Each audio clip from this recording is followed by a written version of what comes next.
자, 이제 마가복음 9장에서는 바로 예수님의 신분, 빌립보 가이사랴에서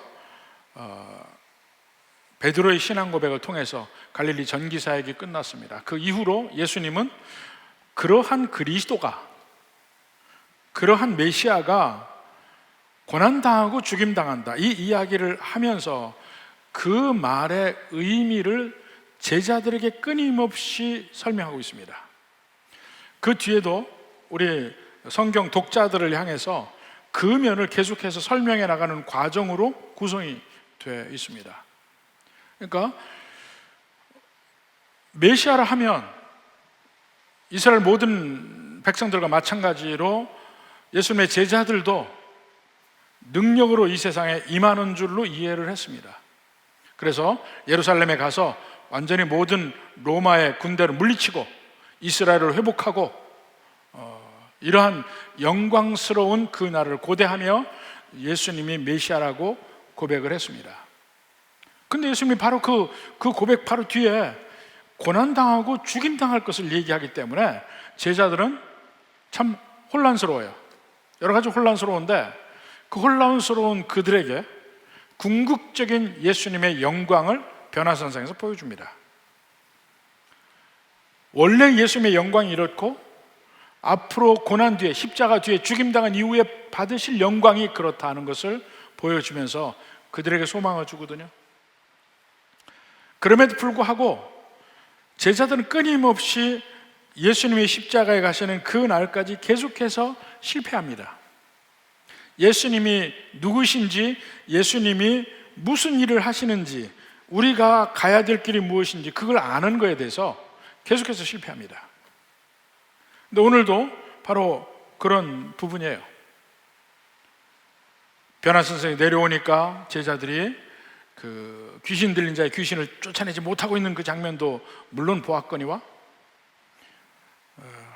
오늘 읽은 대목에서 또 제자들이 실패하는 대목을 봅니다. 33절, 34절 봅시다. 가버나움에 이르러 다시 갈릴리 사역의 근거지인 가버나움으로 왔습니다.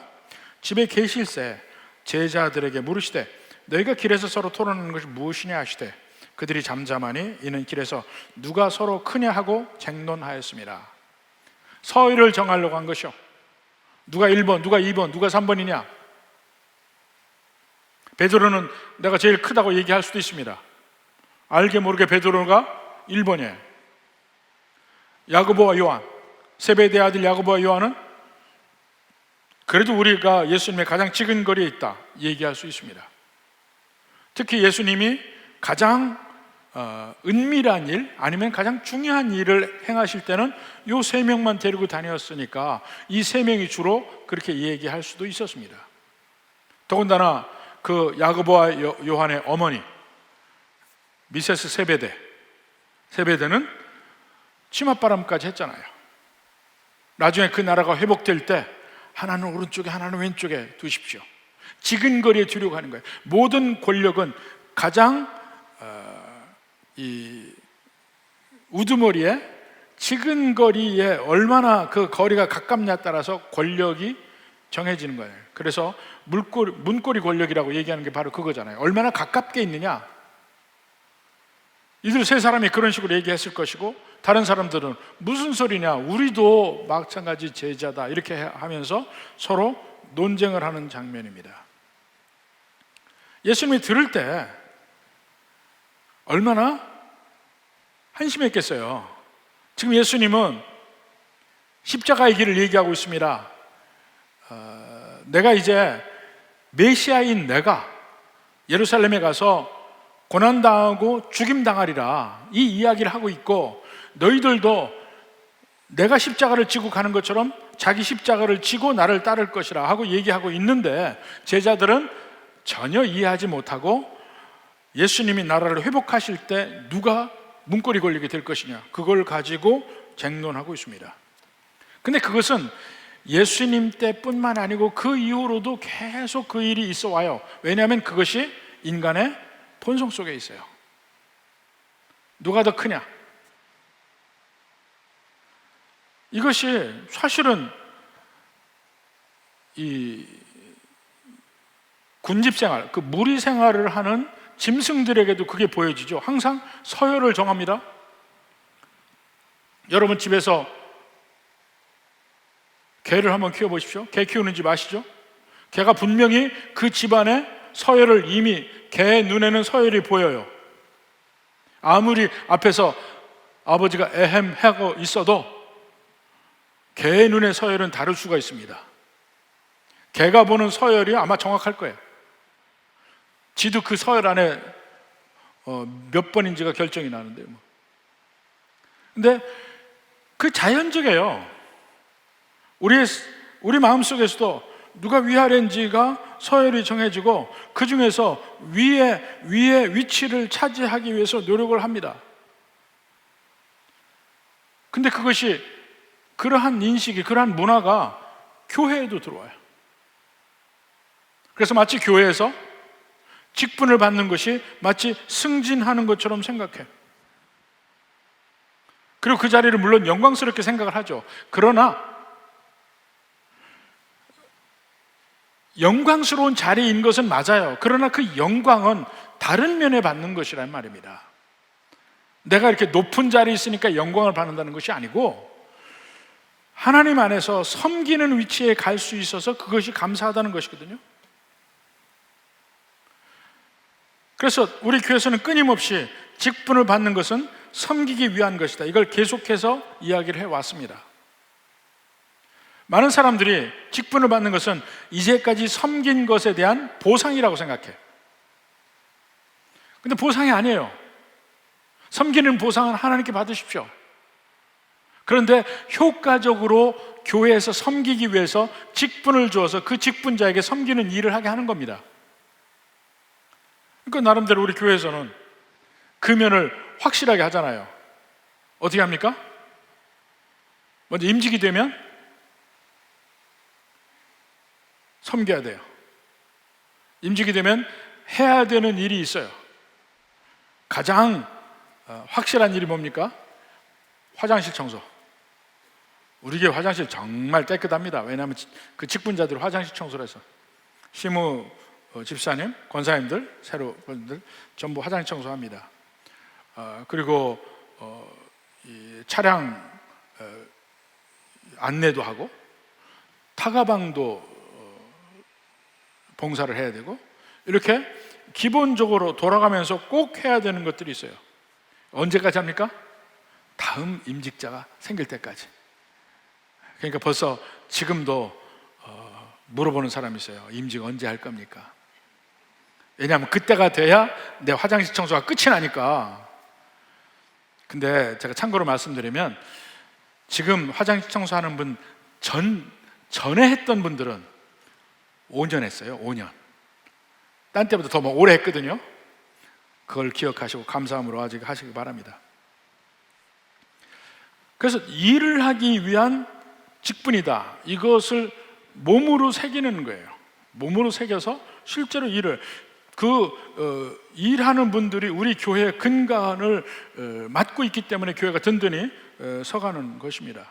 그러니까 섬기는 사람, 계급이 아니고.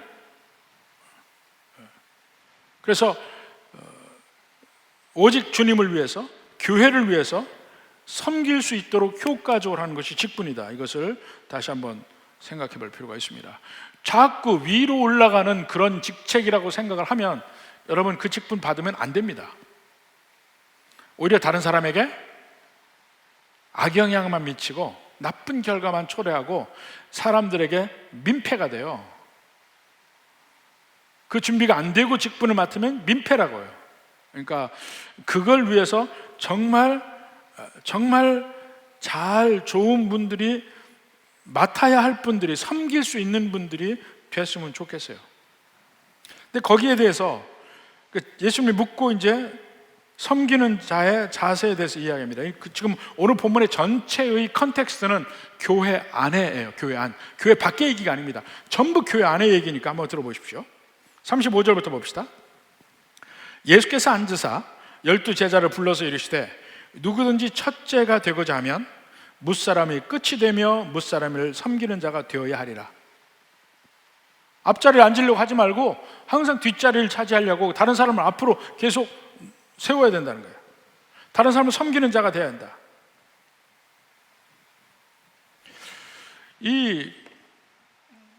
그러면서 이제 어린아이를 데리고 얘기하죠. 37절에 보니까 누구든지 내 이름으로 이런 어린아이 하나를 영접하면 곧 나를 영접하며 누구든지 나를 영접하면 나를 보내신 이를 영접함이라. 첫째가 되고자 하면 다른 사람을 앞세워라. 이것이 오늘날 풍비하고 있는 문화와는 반대되는 것이죠. 언제든지 나를 드러내서 내 존재감을 나타내서 내가 좀 서열이 앞당기는 일을 하는 것이 오늘날의 문화예요. 끊임없이 누가 크냐 하는 것이 계속해서 서로 키재기를 합니다. 근데 교회에서는 그래서는 안 되는 거죠. 우리 마음에 끊임없이 다른 사람보다 위에 오르길 원하는 것이 우리 심성 속에 있어요. 근데 그렇게 하서는 안 되는 것이죠. 나중에 예수님이 제자들의 발을 씻기면서 이야기하죠. 선생이 내가 너에게 이렇게 했으니 너희도 그렇게 서로 하라. 발을 씻기는 애, 가장 낮은 자세로 섬기는 것. 근데 무릎을 꿇고 나보다 아랫사람의 발을 씻기는 것이 내 권위를 잃어버리는 것이 아니고 오히려 사랑을 붓는 것이라는 거죠. 그러면서 어린아이의 예까지 얘기합니다. 근데 아람어에서 보면 어린아이란 말과 이 하인이란 말이 같은 말이에요. 낮은 사람, 나보다 아랫사람.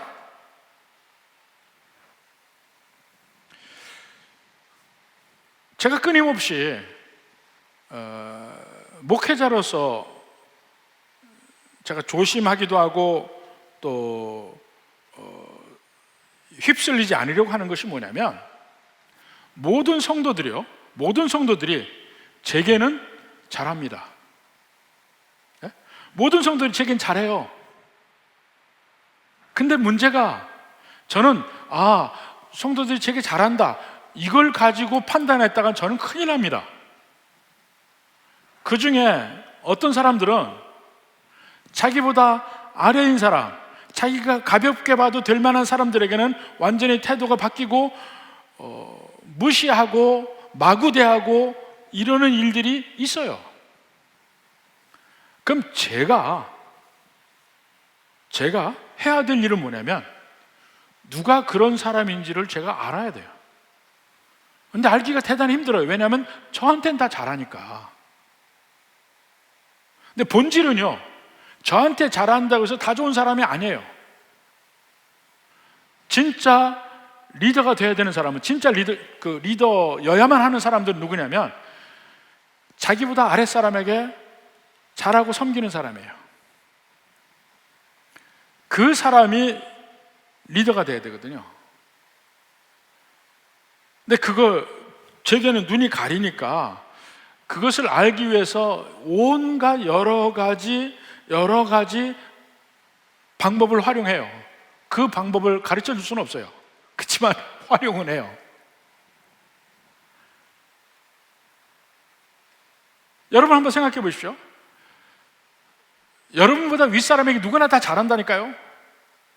여러분보다 강한 사람, 여러분보다 더 높은 자리에 있는 사람, 내 삶에 영향을 미칠 수 있는 사람에 대해서는 잘해요. 근데 내가 저 사람은 마구대해도 내 삶에 영향력을 못 미친다는 사람에게는 마구대한다니까요.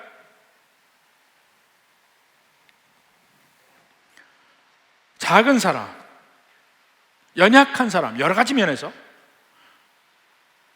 연약한 건 여러 가지 있죠. 돈이 없을 수 있고, 힘이 없을 수 있고, 지위가 낮을 수 있고, 어릴 수도 있고. 야고보서 2장 한번 봅시다. 2장 1절부터 봅시다. 내 형제들아, 영광의 주 곧 우리 주 예수 그리스도에 대한 믿음을 너희가 가졌으니, 조심해서 보십시오. 믿음을 가졌다고 얘기하죠. 이걸 염두에 두죠. 믿음을 가졌으니 사람을 차별하여 대하지 말라. 지금 믿음과 차별하여 대하지 않는 것이 관계가 있다는 거예요. 만일 너희 회당에 금가락지를 끼고 아름다운 옷을 입은 사람이 들어오고, 그렇다고 해서 여러분 다 금가락지를 끼라는 얘기는 아니죠. 또 남루한 옷을 입은 가난한 사람이 들어올 때, 두 종류의 사람이 들어온다면, 힘 있는 사람, 힘 없는 사람, 부자인 사람, 가난한 사람, 나보다 위에 사람, 나보다 아래 사람 들어올 때 3절에 너희가 아름다운 옷을 입은 자를 눈여겨보고 말하되 여기 좋은 자리에 앉으소서 하고, 또 가난한 자에게 말하되 너는 거기 서 있든지 내 발등상 아래에 앉으라 하면 너희끼리 서로 차별하며 악한 생각으로 판단하는 자가 되는 것이 아니냐. 요 말미에 이제는 그 뒤에 바로 나오는 얘기가 뭐냐면, 어려운 사람을 조심해서 잘 그거 하라 말만 하고 도와주지 않는 사람이 그게 믿음 있는 사람이냐? 도와줘야 되지 하는 얘기 나오잖아요. 나보다 연약한 사람, 나보다 낮은 사람, 바로 그 사람들을 어떻게 대하느냐, 그것이 믿음의 행함이라는 거예요. 그 말미에 행함이 없는 믿음은 죽은 것이란 말이 그 말미에 나와요. 근데 우리는 그 문맥에서 따로 떼서 행함이 없는 믿음, 하나님 말씀대로 내가 순종하냐 안 하냐 그거를 따지는데 그게 아니에요. 여기서 행함이 없는 믿음이란 나보다 연약한 사람, 내 도움이 필요한 사람에게 내가 긍휼히 여기고 그들을 도와주고 그들을 존대하고 존귀히 여기고 그러느냐, 그겁니다. 믿음과 그것이 연결이 되어 있어요. 행함의 핵심은 내가 거룩하게 고고히 내 자신을 지킨다는 개념이 아니고, 연약한 사람에게 긍휼함으로 대하느냐, 그게 행함이에요. 믿음의 행함이 관계에서 나타나는 겁니다. 행함이란 가난한 사람에게 일용할 양식을 주는 것, 행함이란 연약한 사람의 힘이 되어주는 것, 행함이란 나보다 낮은 사람, 나보다 아래에 있다고 생각하는 사람들을 존중하는 것, 이게 다 행함입니다. 행함이 있는 믿음입니다. 행함이 없는 믿음은 내 윗사람에겐 잘하고 아랫사람은 마구 대하는 거예요. 그게 행함이 없는 믿음이에요. 교회 안에서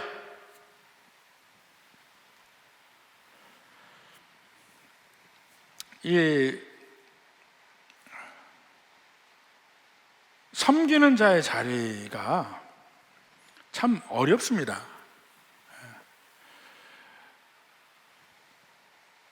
이 주일학교에서도 보면 주일학교 교사들이 다 자원봉사자예요. 자원봉사자.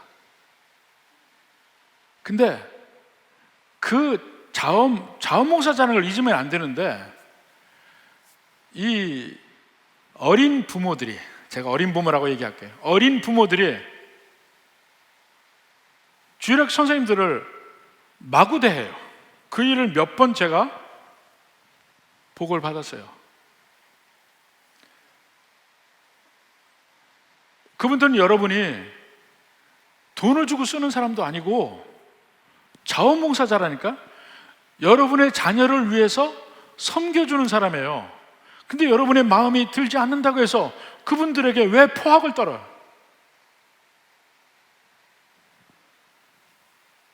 막 제가 듣고 화가 나는 적이 한두 번이 아니었어요, 사실은. 특히 어린 자녀들을 둔 젊은 부모들 생각해 보십시오. 애들이 그래도 초등학교 3, 4학년 위로 올라가서는 그런 일이 없어요. 아이들 때 문제야.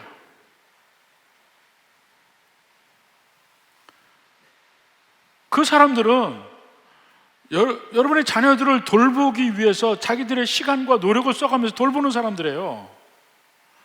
어쩌면 여러분하고 생각이 틀릴 수도 있죠. 심지어는 어떻게 눈에 안 가서 잘못될 수도 있어요. 그렇지만 그분들이 그런 소리를 들을 위치가 아니에요. 거기다가 막 해야 돼. 여기 얘기하잖아요.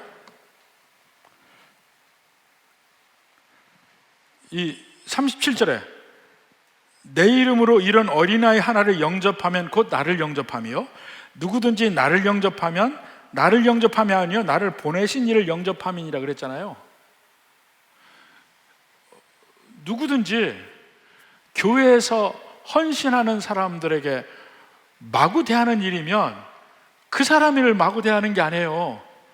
저를 마구 대하는 것이고 하나님을 마구 대하는 거예요. 여기 있는 말 그대로 보십시오. 제가 당한 느낌이라니까요. 제가 그걸 알아요. 선생님들이 당하면 제가 당한 느낌이야. 우리 교회 직원들이 당하면 제가 당한 느낌이에요.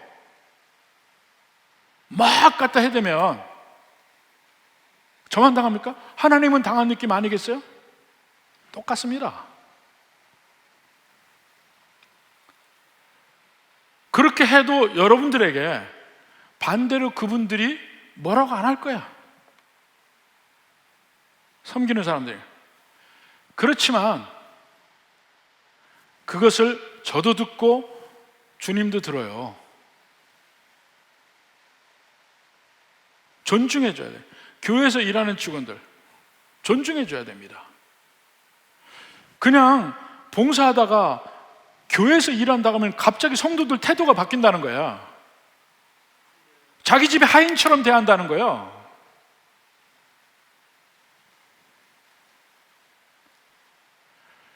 다른 일을 할 수 있어도 하나님의 일을 하는 것이 더 좋아서 교회 일을 합니다. 근데 될 수 있는 대로 교회 일을 안 하려고 난리를 쳐 이분들이. 왜냐하면 교회를 한다고 하면 성도들이 마구 대하니까. 참 마음이 아파요.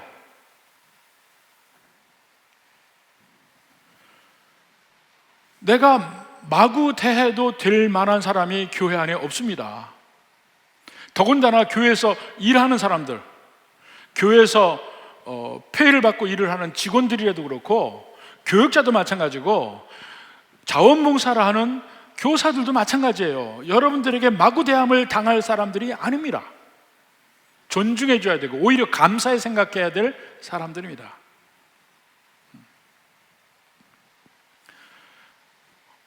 우선 섬기는 사람의 자세를 이야기하면 진정으로 섬기면은 무슨 일이 일어나냐면 내 섬김을 통해서 많은 사람들의 유익을 주는데 별로 내게는 영광이 안 와요. 진짜 섬기는 사람은 그렇게 드러나지 않아요. 오히려 많은 사람들에게 불편함을 줍니다. 진짜 섬기는 사람이 있으면.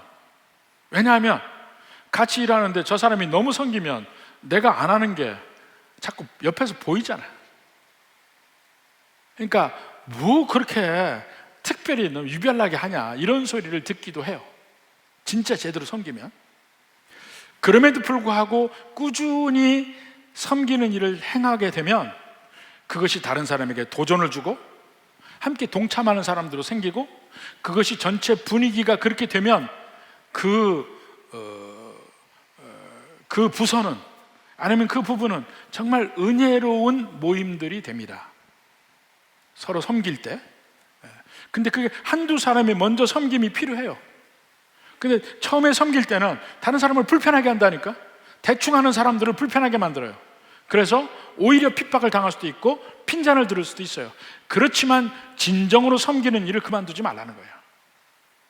그럼 어느 순간에 여러분과 함께 동참하는 사람들이 생깁니다. 그리고 이렇게 사는 것이 쉬운 일이 아닌 게 지금 제가 얘기했잖아요.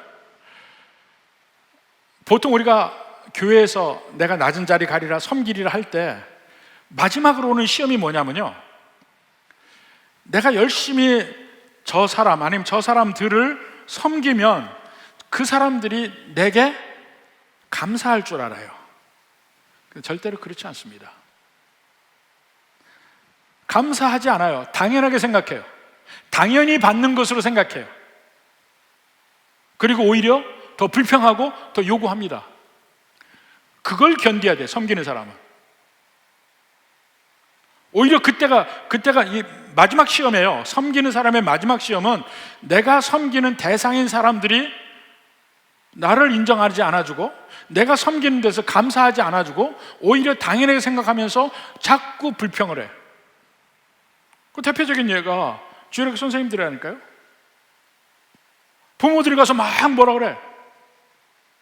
애 잘못 봤다고. 교사로 섬기는 사람들이 애를 잘못 보기 위해서 거기 있는 사람들은 없어요. 실수는 할 수 있어도. 그들이 뭐 했다고? 다 같이 와서 여기서 그냥 편하게 예배 드리고 가면 되지. 왜 주일학교에서 봉사를 하겠어요? 애들을 위해서.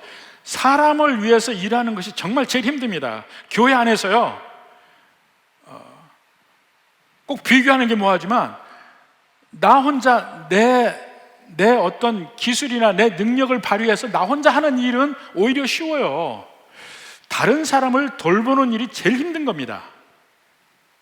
주일학 선생님들 아이들을 돌보잖아요. 다른 사람을 돌보는 일이 힘든 거예요. 또 다른 분이 누구냐면 구역장님들. 우리 교회 전체의 교회의 영적 온도를 정하는 것이 구역장님들이에요. 근데 보십시오. 지금 각 구역별로 전부 청소하는데, 물론 그 중에 구역 식구들끼리 재미있게 서로 나눠가면서 청소하는 데도 있지만 상당히 많은 구역에서 구역장님만 청소합니다. 네? 구역장님만 청소하고, 구역장님 부부만 청소하고, 더 확대하면 그 가족들이 청소해요. 다른 사람은 안 하고. 구역장님들이 매주 출결 체크합니다. 우리가 그렇게 만드니까 각 구역 식구들 출결 체크하게 해요. 그러니까 안 온 사람들은 전화할 수밖에 없고, 이제 구역장님들이 하고 교역자가 하고 합니다. 모든 성도들 돌봄의 출발은 주일날 출결 체크부터 되는 거예요. 뭔가 문제가 있으니까 안 올 거 아니에요. 그러면 성도들 사정도 듣고, 또 신방이 필요하면 하고, 도움이 필요하면 돕기도 하고, 기도가 필요하면 같이 기도하고, 다 거기서부터 출발을 하는데 구역장님들이 연락한다니까요. 그러면 어느 분들은 이제 왜 전화하냐는 식으로 받기도 하고, 그런 일을 당하지만 그래도 저는 우리 구역장님들이 꿋꿋하게 일을 하는 것에 대해서 저는 정말 존경하는 마음입니다. 그리고 청소 거의 많은 데서 구역장님 가정만 해. 참.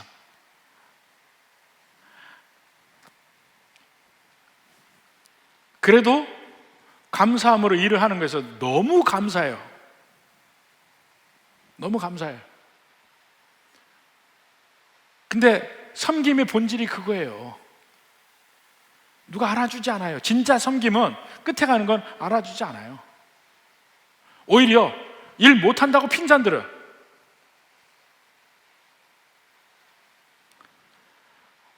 오히려 성도들이 일하는 분들에게 더 감사하고 존중하는 것도 필요하고, 일하는 사람들은 내가 섬기는 대상이 내게 감사하리라, 그거 기대하지 말라니까요.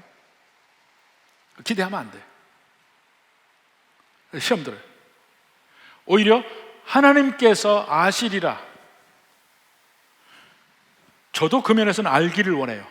누가 진짜 일하는지, 누가 정말 마음을 다해서 섬기는지 저도 알기를 원해요. 그게 목회의 가장 근본이에요. 그리고 그분들이 알아줌을 당하고 또 존귀 여김을 당하고 이렇게 되기를 바랍니다. 근데 손길이 못 미칠 수가 있어요. 모를 수도 있고, 알아도 어떻게 할 수가 없는 때도 있습니다. 그렇지만 우리 주님이 분명히 아시리라고 믿어요. 주님이 여러분의 수고, 여러분의 아픔 다 아십니다. 그래서 그럴지라도 어떤 어려움이 있더라도, 어떤 아픔이 있어도 열심히 섬길 때 그게 바로 주님이 여러분을 기억하는 길이에요. 여러분에게 복 주시는 길이고, 그러니까 이런 섬기는 사람들이 점점 많아지고, 이 섬기는 사람이 진짜 존중받는 그런 교회가 은혜로운 교회입니다. 주님이 또 다른 면을 얘기해요. 이제는 교회 안에서 다른 일하는 사람끼리 관계에서 이야기합니다. 38절부터 봅시다. 요한이 예수께 여짜오되 선생님, 우리를 따르지 않은 어떤 자가 주의 이름으로 귀신을 내쫓는 것을 우리가 보고 우리를 따르지 아니하므로 금하였나이다. 자, 여기서 보면 예수님이 뭐라 얘기하냐면 41절에 누구든지 너희가 그리스도에게 속한 자라 하여 물 한 그릇이라도 주면, 그리스도에게 속한 자라 하여, 그러니까 여기에 문맥은 교회 안에예요. 교회 안에, 교회 밖이 아닙니다. 지금 계속 교회 안에서 믿는 사람끼리 관계에서 이야기하는 거예요. 믿는 사람끼리 관계에서 누구에게든지 물을 주면이라고 얘기합니다. 자, 근데 그 교회 안에서 요한이 만난 사람이 누구냐면 우리를 따르지 않는 어떤 자, 38절에 그러죠. 우리를 따르지 않는 어떤 자, 이게 누굴까요? 이 사람은 넓은 의미의 예수님을 따르는 사람이에요. 예수 믿는 사람이에요. 근데 인싸는 아니야. 인사이드는 아니야. 그러니까 예수님의 이너서클, 12제자, 아니면 그 폭을 조금 넓혀서 함께 계속해서 동행해 다니는 여자들과 함께 다른 제자들, 이 사람들이 아니에요. 그러니까 요한이 이름을 몰라. 이름을 몰라요. 그 어떤 사람이에요?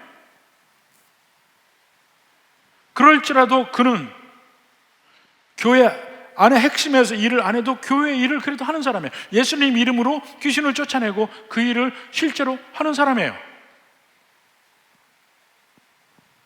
왜 꼭 우리끼리 우리 문화 안에서 핵심적인 여기서만 일을 하는 사람은 이 사람들만 인정을 받는 애거죠. 다른 사람들도 우리끼리 말고 다른 사람도 나하고 달라도, 방법이 나하고 달라도 인정해주는 면이 필요하다는 거예요. 사역을 할 때 우리 서로 섬길 때 일하는 사람끼리를 보면요, 교회에서 성도들을 돌볼 때 훈련입니다. 일 안 하던 사람은 일하게 하려고 노력을 해요. 일 안 하던 사람은 일을 하는 것에 대한 매력을 모르거든요. 그러니까 억지라도 일을 시키려고 노력을 해요. 그러면 일을 하다 보면 교회 안에서 일을 하는 것이 매력이 있습니다. 거기에 영광이 있습니다. 영광. 일하는 사람은 그걸 알아요. 일을 하고 보면 사람들이 인정해 주기도 하고 칭찬도 하고 또 하나님 앞에 뿌듯하기도 하고 교회 안에서 내 존재감도 찾아요. 이 일은 내가 해야 된다, 이런 면에 존재감이 있어요. 근데 두 번째, 또 교회에서 또 제가 하는데 필요한 일은 뭐냐면, 이제 일하는 사람을 그 일에서 그만두게 하는 일을 해야 돼요. 이게 일 안 하는 사람을 일하게 하는 것보다 더 힘들어요. 왜냐하면 일을 하다 보면 그 일을 할 때 재미도 있고 영광도 있고 그래요. 내 존재감도 확인하고 내 삶의 의미도 거기 찾을 수도 있고. 근데 그것을 보다 여러 사람이 느꼈으면 좋겠어요. 교회 안에서 보다 여러 사람이 느끼면 느낄수록 교회가 더 영적 힘이, 영적 파워가 세지기도 하고 은혜도 넘치게 돼요. 그래서 그 다음에 교회에서 하는 일이 뭐냐면, 기왕에 교회에서 일을 하는 분들의 그 일 중에 영광이 있는 일은 좀 더 다른 사람이 했으면 좋겠어요. 그래서 바꿔주고 싶어요. 근데 이거 일단 그 일의 재미를 알게 되면 놓기 힘들어요. 놓기 힘들어. 다른 사람이 해야 되는데. 그래서 진짜 섬기는 자는요, 내가 놓기 싫은 일을 다른 사람에게 주는 일, 이게 섬기는 일이에요. 앞자리에 앉지 말고 끝에 앉으라 하는 말의 의미가 바로 그겁니다. 영광스러운 자리를 내가 처음에 했으면은 다른 사람을 훈련시켜서 그 일을 감당할 수 있게 하고 나는 뒤에 빠져. 그러면 그 일을 계속 하다 보면 교회에서 가장 큰 자는 무슨 일을 합니까? 화장실 청소하게 돼 있다니까요. 교회에서 가장 큰 사람은 화장실 청소하게 돼 있어요. 남들이 하기 싫어하는 일, 남들에게 보여지지 않는 일, 해도 힘은 드는데 아무도 알아주지 않는 일, 그런 일을 교회 안에서 하게 되어 있습니다. 보지 않아요.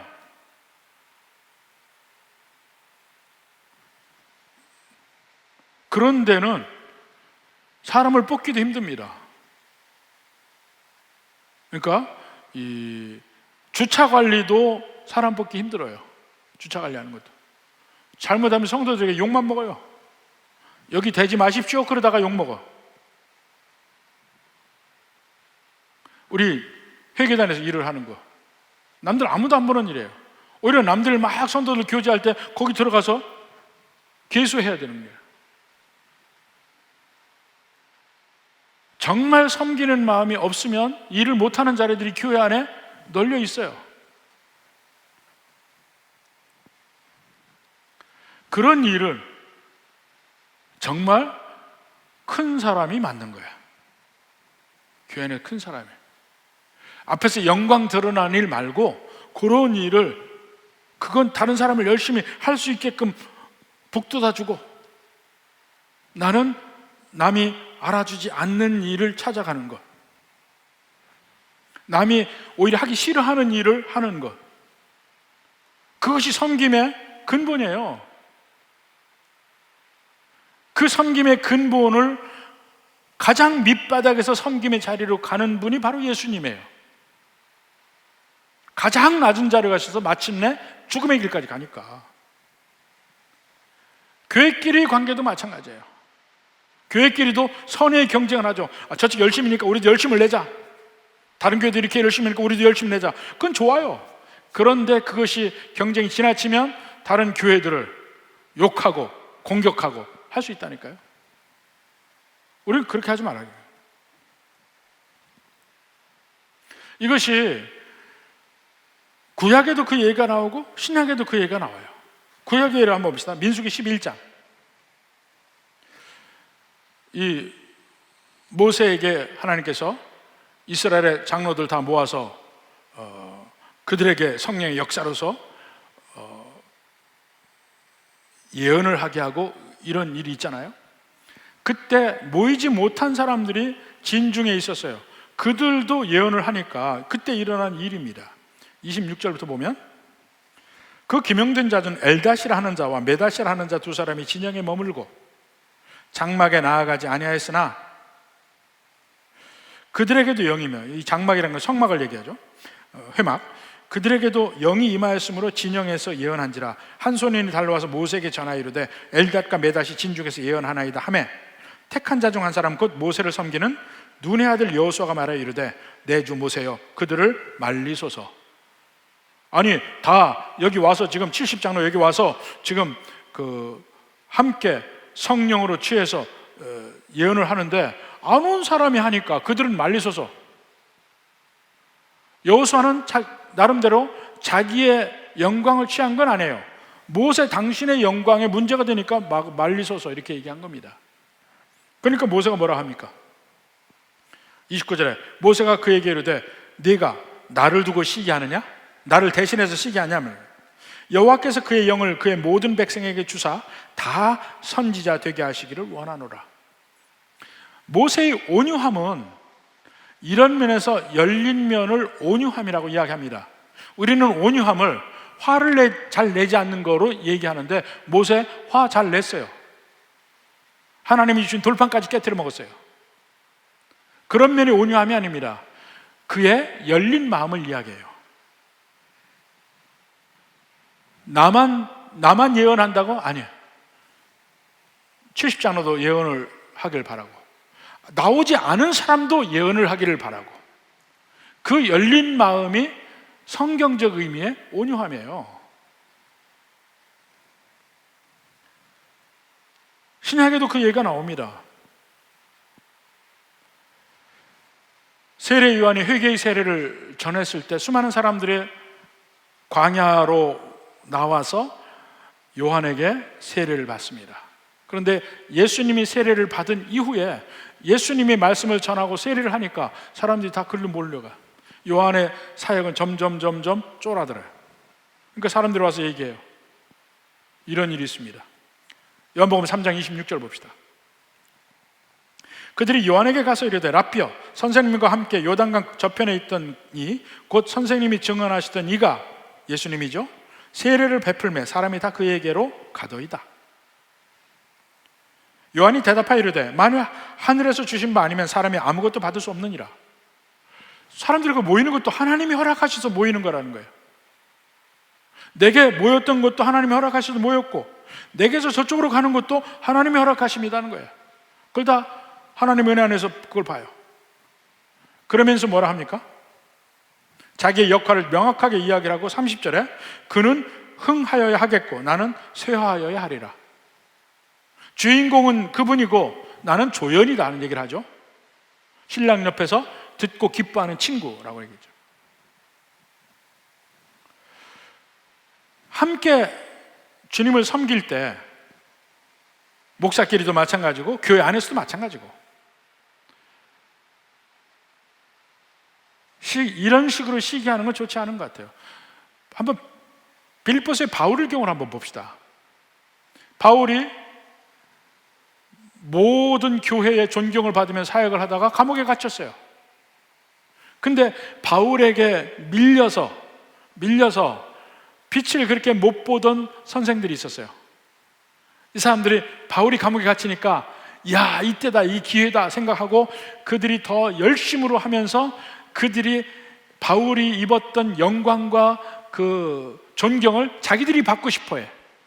열심히 복음을 증거해요. 그러니까 감옥에 있던 바울이 그 소식을 듣고 뭐라 합니까? 그들은 나를 시기하는 마음으로 복음을 전하지만 어찌됐든 예수님의 복음을 전하니 그것도 하나님께 좋은 일이다. 이게 섬기는 자의 마음이에요. 이게 섬기는 자의 마음.